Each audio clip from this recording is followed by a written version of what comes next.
So good morning, everyone. My name is Scott Hicks. I'm the director of the Teaching and Learning Center at UNC Pembroke. I'm thrilled today to be joined by three faculty who have transformed their syllabi in courses from English, theater, and foreign languages to mass communication to counseling, and done their transformations for very different reasons and for very different student populations, given what they are doing in their classes. So I want to thank everyone here for joining us. These are funded in part by the Teaching and Learning Center's grant for syllabus transformation. Applications are due on a rolling basis, and you can visit our website to learn how you can get a stipend to support your own syllabus transformation. So our panelists today are Dr. Amelia Bach of the Department of Mass Communication, Dr. Autumn Lauzon of the Department of English, Theater, and Foreign Languages, and Dr. Nicole Stargell of the Department of Counseling. We'll be hearing from them in that order, and then we'll open the floor for questions and discussion with our audience. So Dr. Bach, thank you for joining us, and I'm going to pull up your syllabus in case individuals want to see it as you're talking about it.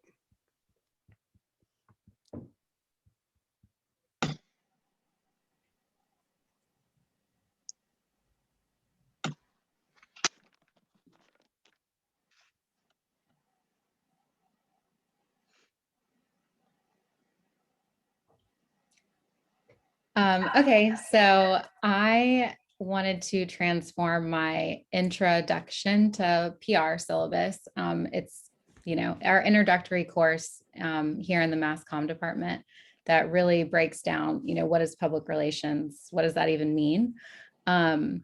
So I had a couple reasons for wanting to do this. One is I did something else with the Teaching and Learning Center. I did the accessibility training. I'm probably saying it wrong, a couple years ago.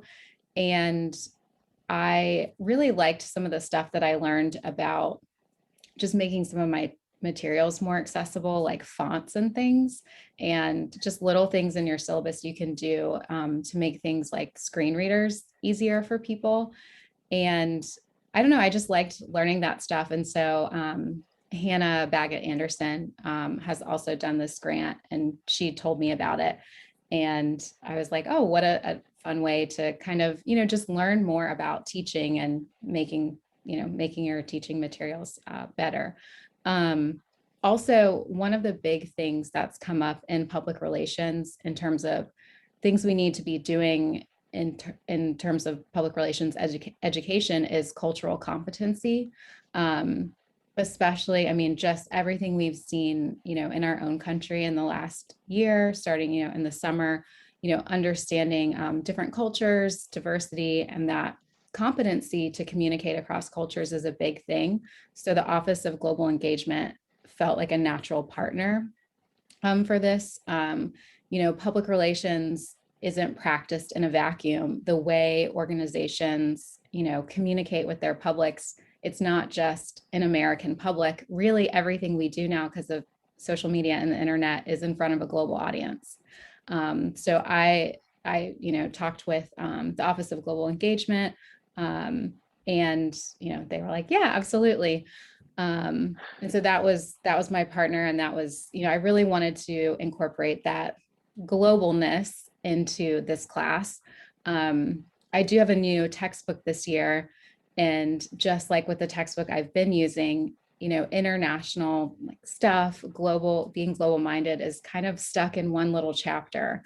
So I really wanted to kind of infuse it throughout the class. So there's throughout the syllabus, there were just some style things. I wanted it to be more friendly. I've been using the same kind of like black and white, looks the same syllabus, and other design things that we talk about in mass comm are things like using bullet points, breaking up text, just being more friendly to the students. So there was also just design elements I wanted to change with the syllabus transformation, as well as, transforming the content to incorporate, the partnership with global engagement. So throughout the syllabus, with the design elements, there's this little globe, and it was funny on the first day. This is the first time I'm using it. the students were like, oh yeah, like I love this. I love the global stuff or whatever. And I often have a lot of non-majors that take the class just because, you know, they think it's fun or interesting. And they really liked the global element as well.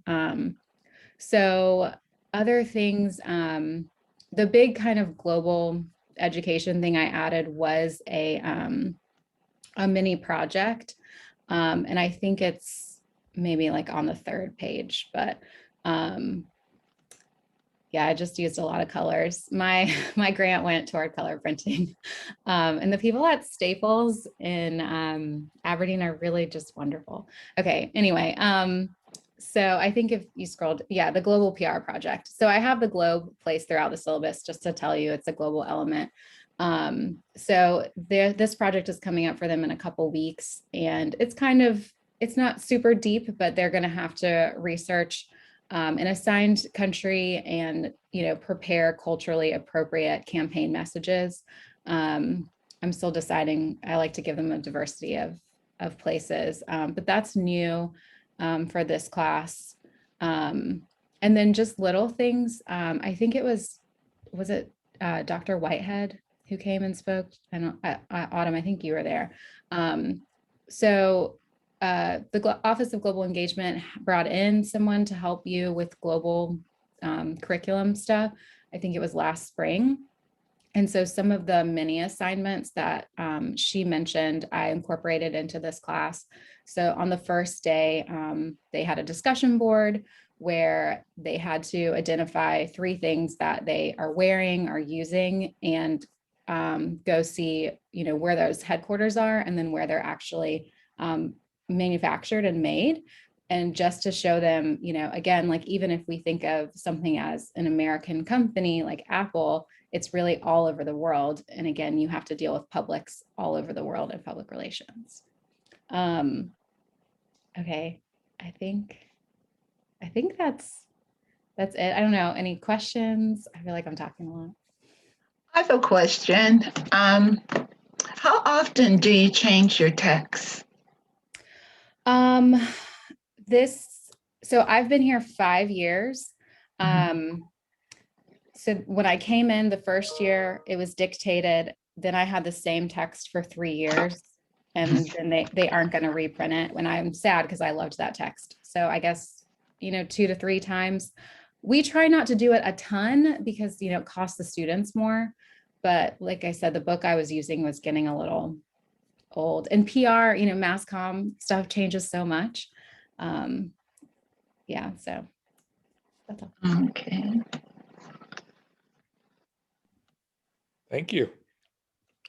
I love all the colors in the syllabus. I think it's wonderful that it's so engaging, and I'll scroll back up. Even in terms of the assignments, I think are even color coded. That's really handy to use. Thank you, Dr. Bach. Thanks. Dr. Lauzon. Yeah, before I get started, Amelia, I really love the globes, and you start off with like the scavenger hunt. How many can you find? That's fun. I really like that. Thanks, Autumn. Yeah. All right. So my syllabus transformation was for my world literature before 1660 course. It's always such a mouthful to say. And so what I was kind of changing about it, and this is kind of a class that I've inherited. It's not my expertise, so I've had to do a lot of learning about this. But some of the inspirations that came, the inspirations for the change in the syllabus came from a lot of different areas. The book club that Scott does with the TLC. So here are some of the texts that inspired a lot of the changes that I made, and I'll talk about what those are. The special interest group that Kathy Lee Arquino from Global Engagement started has gotten me thinking a lot about how to incorporate globalization into my syllabus. And I also wanted to incorporate service learning into this class. It's not something that I've done in a literature course before, so I wanted to see how that would work. And when I first sent in my proposal for the transformation, the service learning project that I wanted to do was a book club where the students would have to prep and then present to the community, whoever was interested in signing up for that. But then COVID happened, and I didn't, and other things happened. And I wasn't really comfortable forcing students to do something like that. And so I was like, oh no, this is a service learning class designation. How am I going to make this work? And so for this, rather than doing the book club, they are going to be creating a website. So it's similar to like a book fair where they're going to be talking about the culture, the geography, also a text that we are not reading for class. They're going to kind of become the experts on that. And so hopefully it'll be a source for educators or just people who want to add a little bit of globalization to their bookshelf, where they can come and get information and find texts that aren't super canonical, I guess, and just diversify their bookshelf a little bit. So let's see, some of the language, that's the boring course description. And I use Canva to make my syllabi just because I think it's a little more fun and interesting. And so, yes, this portion is what I really tried to work on. And so some of these books for book club talk about sharing knowledge rather than, coming in and using language that's like, you have to do this, you have to do that, you better be here on this day. And so I wanted to kind of make my language a little friendlier so that on the first day they weren't all terrified. And I guess I am kind of scary at times. But I think that was something that I took from undergrad and grad school, where they were like, on the first day, make sure that everybody knows who the boss is. And so I was like, but that's kind of gross, right? Like that's that gatekeeping idea. And I wanted to do away with that. And so I tried to at least make this portion a little friendlier. Like, I want to share this knowledge with you because I love this. And I think it's Geeky Pedagogy that we read. And I'll show you all that one. Where she talks about embracing your nerdiness and your geekiness. And so I tried to make that into this portion. I think I love to read, I love to travel, I want you to experience this and enjoy what we're reading. So a lot of we and us and sharing language I tried to incorporate here. We'll see how it's working. This seems to be a pretty good group, but I did try to emphasize community in the language on the syllabus. So I've talked about the service learning project. I also, and this isn't on here really, but on the course schedule, and there's the bullets, I tried to, similar to Amelia, like, here's this very boring information that students don't want to read, but at least it's kind of in bullets where they can look at what those main objectives are: describe, analyze, plan, write. Even if they don't want to read the entire sentence, which they often don't. Also on the policies page, I can't remember which book it was from, but we make our syllabi 10 pages long by adding all of these policies. And so I tried to just shorten that, like, here's the link. Everybody's going to be going over these policies 10 times a day for you. So here they are if you need to look at them to remind yourself where they are. And on the schedule, I tried to reduce the amount of reading because, we've got this funky hybrid setup where it just feels like I'm going 1,000 miles a minute to try and cover everything. And so I've really tried, as I created the syllabus and the schedule, to slow down, which was hard for me because I want to read all the things. I want to cover everything. And I just have to keep telling myself, they will not perish if they don't read every word of the Odyssey. It will be okay. They will survive.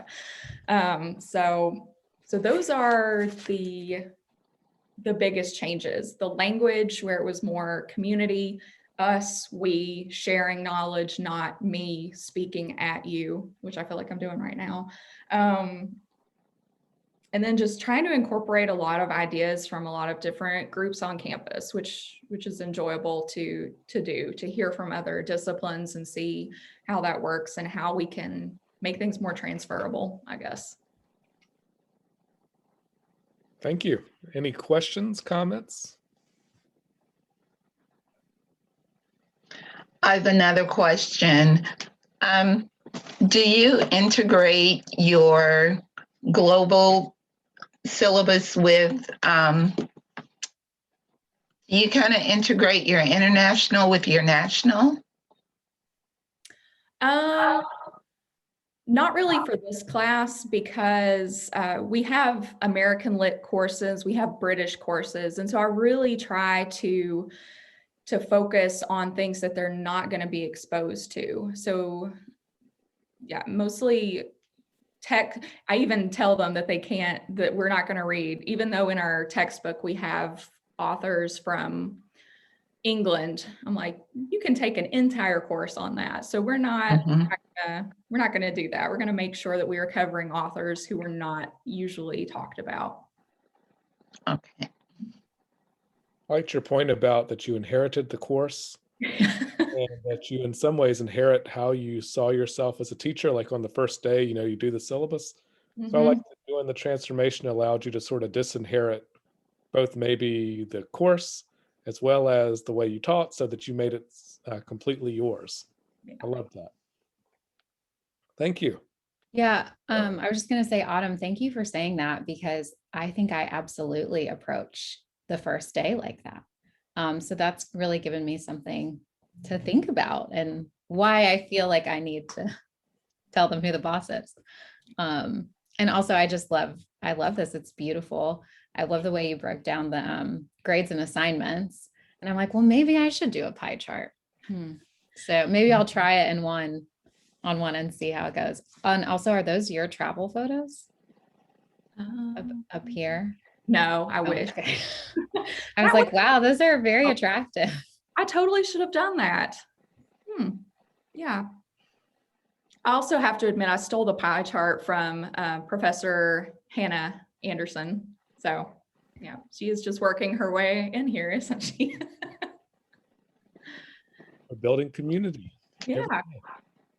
Well, it's definitely non-traditional, and it's good you're not restricted in a department where you have to have a uniform syllabus. That's good. This is the first time I've seen that. And I guess you say, who is this lady talking? But I've taught English for many years, but it was mostly research writing and composition.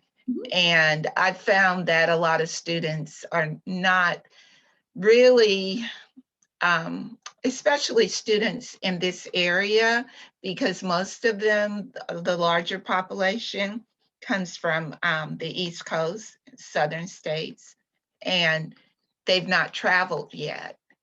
And so they're not really comfortable or familiar with international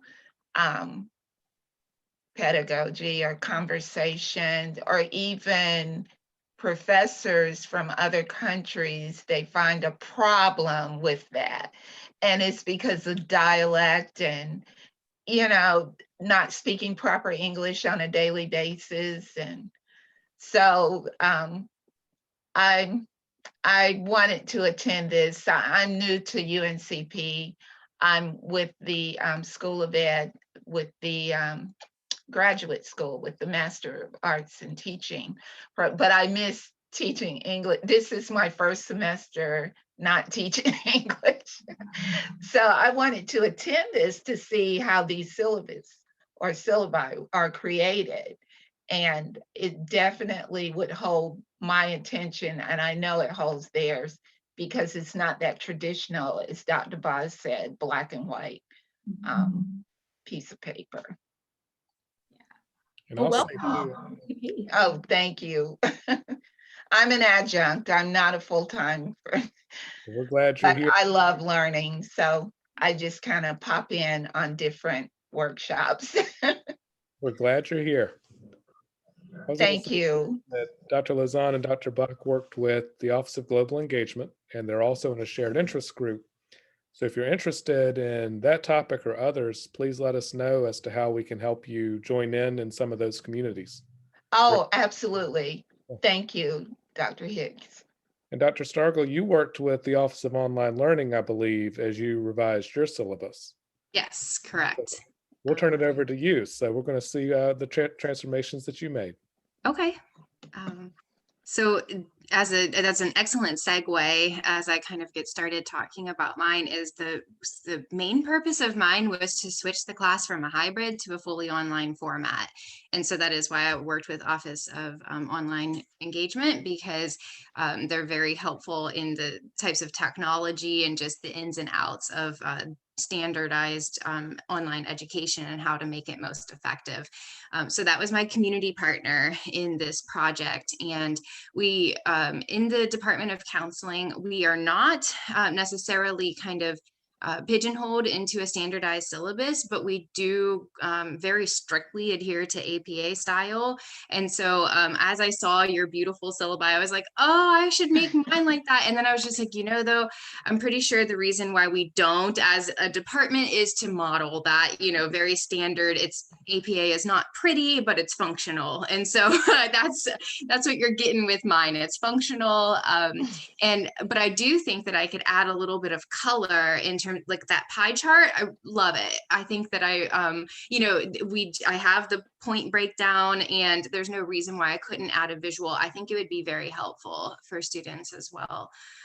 So again, my main goal was to turn a hybrid course, which means we met every other week in person and then did an asynchronous online week in between, kind of like a flipped classroom experience, because the students would learn and watch lecture and videos and materials first online, and then we'd come into the classroom and do experiential activities and process.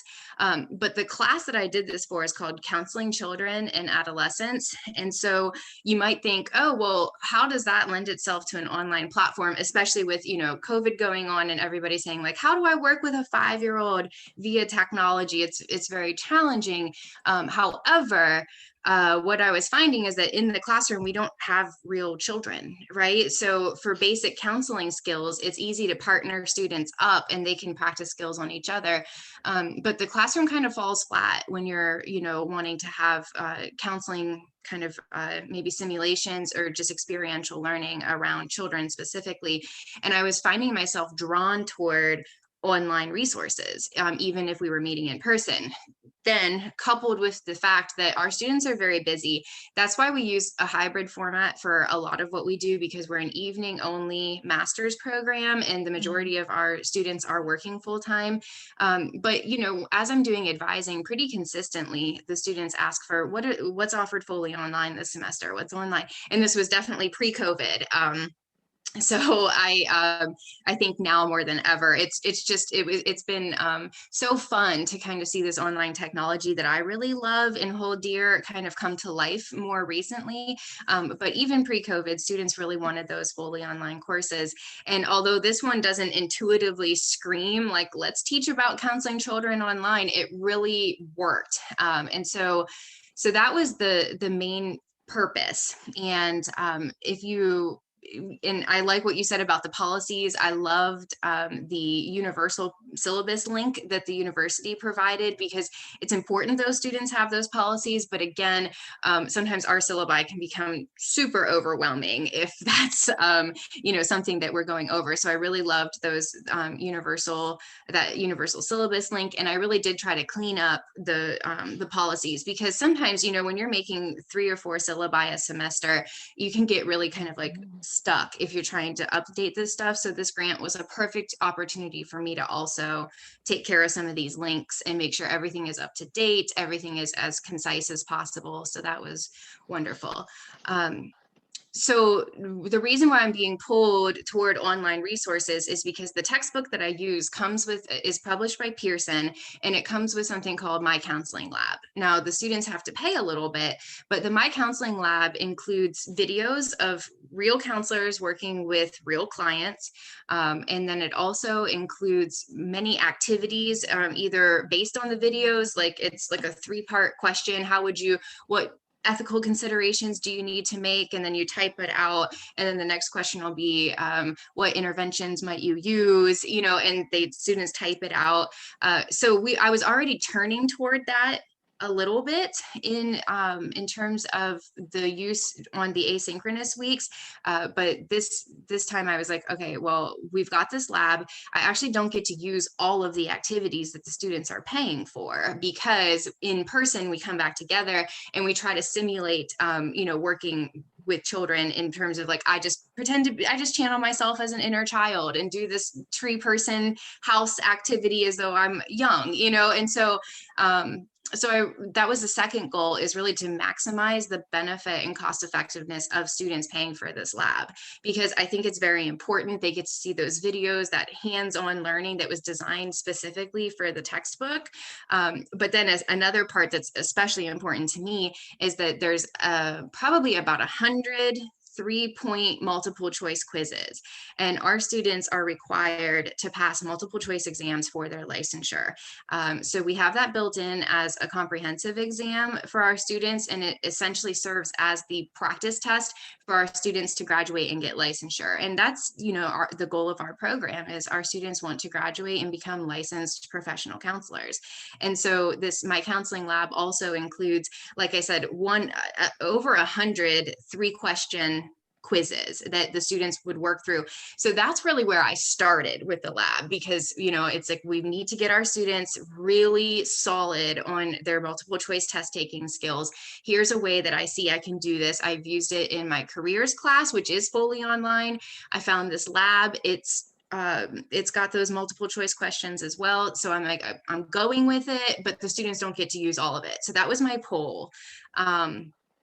Another thing is to include not only their confidence with online test taking, but also just using online platforms and technology in general. So we had transferred from Blackboard to Canvas. I think we'll be with Canvas for a while. So I'm like, let's really dig into this Canvas piece. And also it provides those creative methods for critical thinking that are actually really hard to replicate in the classroom in the absence of children and adolescents. So that's why I started to kind of go down this road. In order to actually do the transformation, what I followed was the fully online model, and it's outlined by the National Center for Academic Transformation. So that fully online model eliminates all in-class meetings. It partners automatically evaluated assessments, which would be those multiple choice quiz questions that, it's right or wrong, you get your point total popped up when you're finished taking it. And actually, a side note is I changed those all to just, you can do them infinity times. So there is no limit on your learning. It is really a helpful exercise that it's not necessarily that I want to take points off of your total grade, but I want you to do is really get into the habit of finding the best answer on these multiple choice questions. And then I've got guided feedback activities where I kind of explained they watch a video or read some sort of a prompt, and then they answer 3 text-based questions. And then I go in there and I provide feedback for those activities as well. So that when working with my community partner, there were a few options for syllabus transformation, and that fully online model, it just aligned perfectly with what I was wanting to do. I do think that online learning is fantastic, but it has to be done intentionally, or else, you can run into some difficulties with, students not consuming the content or not really taking away the content. And so you have to be very careful. I found that was very helpful. Right here, you're looking at our CACREP standards, and we are a fully accredited program. We actually just got our 8-year renewal, which is super exciting. We're thrilled to have that peace of mind that what we're doing is working, and we're on the cutting edge of effectiveness in terms of our teaching. So here you're seeing our CACREP standards, the tasks and activities that align with those. And I was able to kind of really tighten those up once I completely transferred this course online. And then also I reviewed the syllabus standards outlined by Vanderbilt University as well. I had my community partners wonderful. So shout out to Office of Online Learning. They're fantastic. So you'll see that class participation, I do actually assign points to that, and I'm able to monitor using technology. I'm able to monitor students' participation in the Canvas course using their analytics. And so it's something where I like to have participation points, even though we're not meeting in person, because those participation points are kind of linked to professionalism, and students in their writing, in their email communications, in their punctuality and promptness and completing their requirements. I still think it's important to leave that piece in there as well. And then you'll see I do the counseling lab quizzes for 50 points. And another thing that I really like to do is I keep my point totals really low. So for a full master's course, I keep it at 400 points. And I also don't go by percentages. That's something that I like to, so 380 out of 400 is an A in my course. And what that means is you can only lose 20 points. And so when I'm grading an assignment, I only have to take off 1 point for it to count, for it to make a difference. And that to me is very helpful, because students will say, well, why'd you take off 5 points? And I'm like, I don't know. Why did I take off 5 instead of 10? I'm not quite sure, but I can tell you why I took 1, right? That's like so much easier for me to explain. And if you do the math, 380 divided by 400 is like 93%. And so that goes back to why I do think that pie chart would be phenomenal, so that students can really see visually the grading scale. Because when I first came to Pembroke, I was somewhat under the impression that we had to go by that 90% equals an A format. And then I learned, through various sources, that no, we can make our grading scale whatever we want it to be. So that's been a really helpful kind of tip for me as well. It's just easier for me to keep it tight, and that way I don't have to explain why I took 5 points instead of just 1. All right, so as you might have seen as we were scrolling through, there's my beautiful grading scale that could definitely be a fantastic pie chart. I think that some of the things that I did is I updated the required text. And so, this was something that I wanted to make sure that students were only purchasing things that they needed. So I went with just the one textbook that was associated with the lab that I was liking to use, and eliminated the rest. I went through and updated all the web resources, like access to ethical codes, things of that nature. I updated the course content and processes. The calendar, as you'll see, is pretty clearly laid out, and I do use color there to only highlight those things that are due on their due dates. And also this is a master's level syllabus, so it is going to be like less. It can be less engaging, and hopefully the students are still going to dig into it just out of motivation for their careers and their futures and their financial investments. So I'm very fortunate in that way to work with highly motivated master's level students. I updated my availability and communication, because if we're not meeting in person, it becomes a little bit challenging to meet. And so I really highlighted some ways that I log into WebEx every Monday from 9 to 1. And if you want to pop in, I'm there, things of that nature, just to kind of make it more interactive, even though we're not ever going to meet in person. Here we've stopped on one of the appendix, the grading rubrics, and this was something fantastic that I learned as well. Is I used to take my rubric right off of Canvas and like screenshot it and then crop it and stick it in there. And it was suggested to me, I believe by Dr. Hicks, to change it to a text box instead of a visual, like a picture. And that makes it more accessible to individuals who would need to use some sort of a reader, because you can't translate a photo, but what an easy solution. And so it was such a kind of a helpful dynamic process to go through the syllabus transformation. And it's things that I'll use throughout my syllabi. So that's a quick hot tip, is to type out your little rubrics instead of using a screenshot. Maybe not as pretty. That was like the one pretty element of my syllabus, but much more functional. And so that was, I think, a really great way to kind of continue transforming this syllabus and others. As I mentioned, I updated our KCREP standards to make sure that it was tight and all in compliance. I also took this opportunity to add a behavior management module, which is something that our students had really been looking for. And since we had this online platform now, I was able to kind of add in something that we didn't have time for previously, but they could, access this content at their leisure. And that has seemed to be very helpful as well.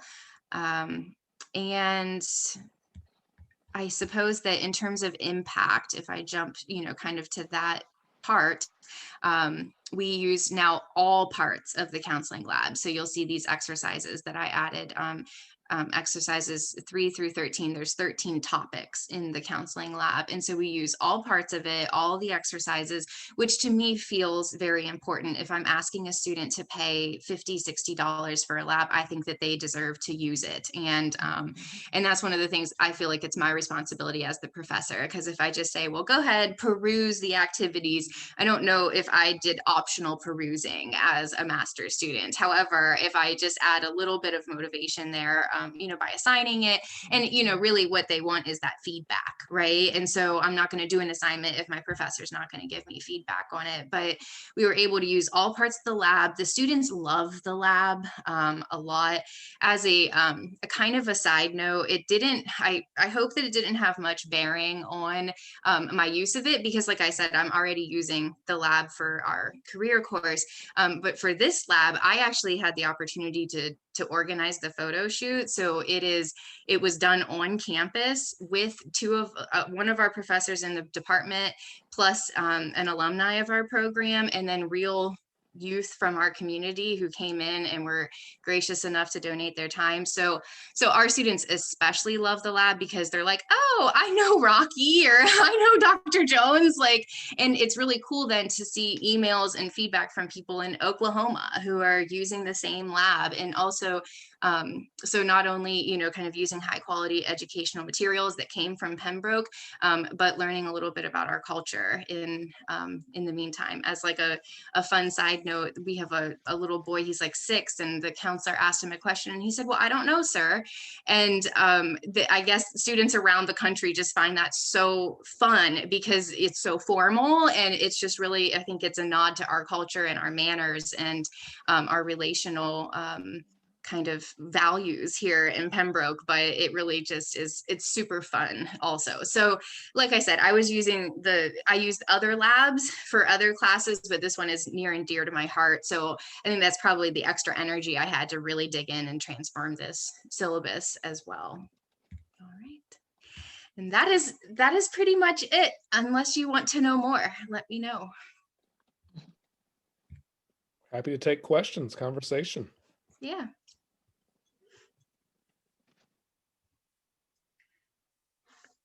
I love that you're presenting a master's syllabus. Sometimes we don't think about our graduate students when we do teaching and learning events. I also like that you're using the online mode to sort of make things more personal. So as you went through this process, have you been surprised in some ways by the ways that your students might be responding? Or are you surprised at the way that you're able to engage an audience beyond campus that's been really personal at the same time? Yes, and that's something where I think that online learning kind of gets a bad rap. And so it's another reason why I was, really excited to do this specific syllabus transformation. Because as I mentioned, I think that you have to do it well and be very intentional about it. But if you do, it can open up a world of opportunity, because now we're not limited to Pembroke, North Carolina. We have students who are long distance, and they'll drive in for their, specific classes all the way from Asheville. We have students, and so it opens us up across the state and really across the country. Thank you. Thank Dr. you. Stargell, do you Yeah. find that the hybrid integrated with the traditional, that you get better academic results? I think that I'm not really sure, because as you say that, students yearn and love the in-person classroom. So I don't want to get rid of that component completely. And that was actually a debate within our department: is it even a good idea to transfer this class online? Because it's one less opportunity for us to get our hands on our students. Not literally, we don't touch our students, but to see them in person, see how they interact, how are they on their phones the whole time? What kind of organic comments do they contribute to the classroom? So I wouldn't necessarily say that it is better in terms of the overall learning experience, but in terms of content, yes, because when we get into the classroom, it tends to be, there's a lot of time for processing, a lot of time for sharing of experiences. And so don't get me wrong, we learn a lot, because a student might bring in, like last week, my client was suicidal and this is how I had to deal with it. And everybody can kind of chime in and understand that. Whereas if we're fully online, there's not time for that type of processing, which I think is paramount for professional counselors. But in terms of content, like you learning the objectives that you need to learn, I think it is more effective because it's so targeted and so intentional. But that's not to say that there's not that incredible like critical thinking and kind of relational learning that happens in the classroom. So I think it's best for balance. Thank you. Thank you. There are no other questions. We'll begin to wrap up. I really want to thank everyone for taking part in the syllabus transformation. I love seeing wonderful classes that have been reconceptualized from start to finish. You've made them your own. I also love seeing the different ways you're thinking through all the decisions, and we're making visible how it is we challenge or change what it is we do.